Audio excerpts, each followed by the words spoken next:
தமிழகத்தில் மழை வெள்ளத்தால் பாதிக்கப்பட்ட மக்களுக்கு முதலமைச்சர் செல்வி ஜெயலலிதா உத்தரவுப்படி நிதியுதவி மற்றும் நிவாரண உதவி வழங்கும் பணிகள் முழுவீச்சில் நடைபெற்று வருகின்றன.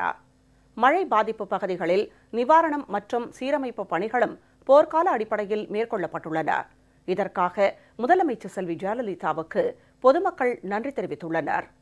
நீலகிரி மாவட்டம் கோத்தகிரி வட்டம் தெங்குமரகடா கிராமத்தில் வெள்ள நீரில் அடித்துச் செல்லப்பட்ட திருமதி கலாமணியின் குடும்பத்திற்கு முதலமைச்சர் செல்வி ஜெயலலிதா அறிவித்த 4 லட்சம் ரூபாய் நிதியுதவியை நாடாளுமன்ற உறுப்பினர் திரு KR அர்ஜுனன், டாட்கோ தலைவர் திரு S கலைச்செல்வன் ஆகியோர் நேரில் வழங்கி ஆறுதல் தெரிவித்தனர்.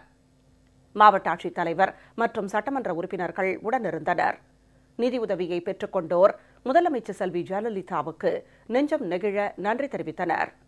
கிருஷ்ணகிரி மாவட்டம் தேன்கனிக்கோட்டை அருகே காட்டாற்று வெள்ளத்தில் அடித்துச் செல்லப்பட்டு உயிரிழந்த சரண்யாவின் குடும்பத்திற்கு முதலமைச்சர் செல்வி ஜெயலலிதா உத்தரவுப்படி அமைச்சர் திரு P பழனியப்பன் நேரில் சென்று 4 லட்சம் ரூபாய்க்கான காசோலையை சரண்யாவின் தந்தையிடம் வழங்கி ஆறுதல் தெரிவித்தார். நாடாளுமன்ற உறுப்பினர் திரு அசோக்குமார், மாவட்ட ஆட்சியர் உள்ளிட்டோர் உடனிருந்தனர்.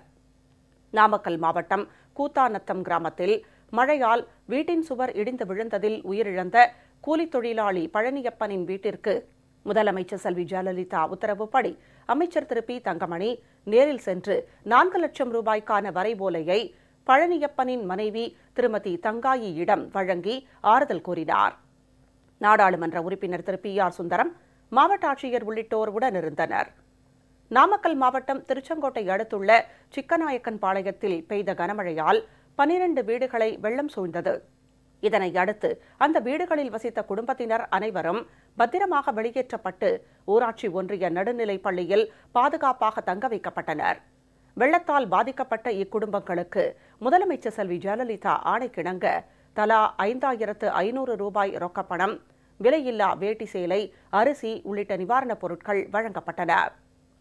காஞ்சிபுரம் மாவட்டம் தாம்பரம் தொகுதிக்குட்பட்ட பதுமஞ்சேரி, திருவஞ்சேரி, மேற்கு தாம்பரம், கடப்பேரி உள்ளிட்ட பகுதிகளில் மழையின் காரணமாக வீடுகளை இழந்த 10 பேரின் குடும்பங்களுக்கு முதலமைச்சர் செல்வி ஜெயலலிதா உத்தரவுப்படி தலா 4100 ரூபாய், 10 கிலோ விலையில்லா அரிசி ஆகியவற்றை அமைச்சர் திரு TKM சின்னையா வழங்கினார். தொடர் மழை காரணமாக மதுராந்தகம் ஏரியில் நீர்மட்டம் முழு கொள்ளளவான 23.50 அடியை எட்டியுள்ளது. இதனைத் தொடர்ந்து அமைச்சர் திரு TKM சின்னையா, திருமதி மரகதம் குமரவேல் MP மற்றும் அதிகாரிகள் பார்வையிட்டு ஏரியின் பாதுகாப்பு மற்றும் நீர்வரத்து குறித்து ஆய்வு செய்தனர். ஏரி நிரம்பியுள்ளதால் ஏரிக்கு வரும் நீர் கிளியாற்றின் மூலம் வெளியேற்றப்பட்டு வருகிறது. ஆற்றில் வெள்ளப்பெருக்கு ஏற்படும் நிலை உள்ளதால் கரையோரம் வசிக்கும் மக்கள் பாதுகாப்பான இடங்களுக்கு வெளியேற்றப்பட்டு வருகின்றனர். கருங்குழி, தண்டலம் உள்ளிட்ட பகுதிகளில் வெள்ளத்தால் பாதிக்கப்பட்ட 24 பேருக்கு முதலமைச்சர் செல்வி ஜெயலலிதா உத்தரவின் பேரில் 1,04,000 ரூபாய் நிவாரண நிதி உதவி மற்றும் தலா 10 கிலோ அரிசியும் வழங்கப்பட்டது. சென்னை அருகே ஆதம்பாக்கத்தில் போர்க்கால அடிப்படையில் மழை வெள்ள சீரமைப்பு பணிகள் மேற்கொள்ளப்பட்டு வருகின்றன. சாலை சீரமைப்பு, மின்கம்பங்களை சீரமைத்தல் மற்றும் மழைநீரை வெளியேற்றும் பணிகள் துரிதமாக நடைபெற்றன.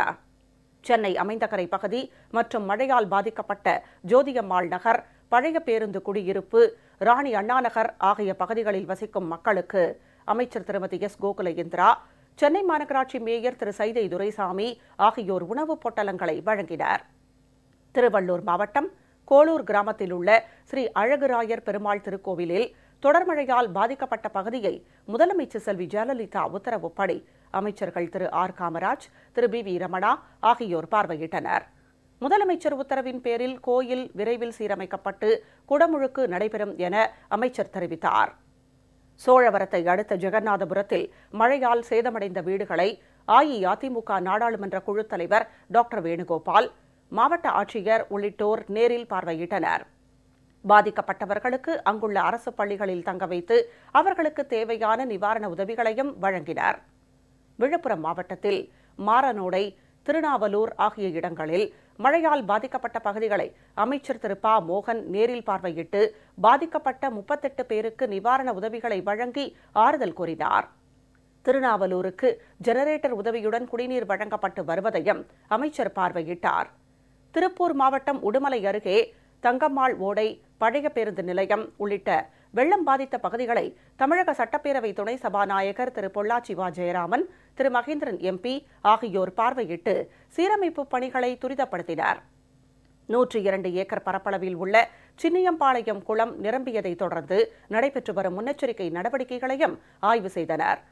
தொடர் மழை காரணமாக நாகை மாவட்டம் கொள்ளிடக் கரையோரம் சேதமடைந்த மின்கம்பங்கள் போர்க்கால அடிப்படையில் சீரமைக்கப்பட்டு வருகின்றன.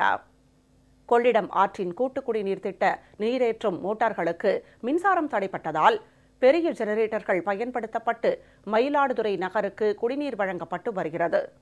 போர்க்கால அடிப்படையில் நடவடிக்கை மேற்கொண்டு குடிநீர் வழங்க உத்தரவிட்ட முதலமைச்சர் செல்வி ஜெயலலிதாவுக்கு பொதுமக்கள் நெஞ்சார்ந்த நன்றி தெரிவித்தனர். தருமபுரி மாவட்டத்தில் பாலக்கோடு, நல்லம்பள்ளி, காரிமங்கலம் ஆகிய ஒன்றியங்களில் மழை பாதித்த பகுதிகளில் சட்டமன்ற உறுப்பினர், மாவட்ட ஆட்சியர் உள்ளிட்டோர் நிவாரண உதவிகளை வழங்கி ஆறுதல் தெரிவித்தனர். இதேபோல் அரூர், பாப்பிரெட்டிப்பட்டி பகுதிகளிலும் பார்வையிட்டு நிவாரண உதவிகளை வழங்கினர்.